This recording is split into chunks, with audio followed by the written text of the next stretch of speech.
انا مش مسامح اي حد ظلمني، ولا مسامح اللي خلاني اقول لنفسي هو انا فيا حاجه وحشه، هو انا وحش. لا طبعا مش مسامح. مش مسامح اللي هز ثقتي في نفسي، مش مسامح اللي ركنني على الرف لحد ما يلاقي البديل، مش مسامح اللي خلاني انام وانا حاسس بنغزه في قلبي، مش مسامح كل اللي قال عني كلمه تجرحني، ولا مسامح اي حد ظلمني. مش مسامح اللي دايما كنت ببقى في ظهره وفي شدتي سابني لوحدي. مش مسامح اللي كان في وشي حلو وفي ظهري بيطعني بسكينه بارده. مش مسامح اللي كان معايا في وقت الخصام ابشع من العدو. مش مسامح اللي جه على كرامتي. مش مسامح اللي طعن فيا وكسر بخاطري.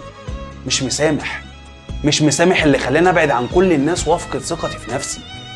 مش مسامح اللي خذلني، ولا مسامح اللي خان ثقتي فيه. مش مسامح الاناني اللي كان بياخد بس وما بيديش. مش مسامح اللي بهدلني بعد ما كنت بقول لا، كله الا ده. مش مسامح اللي خلاني في يوم انام ودموعي على خدي. مش مسامح.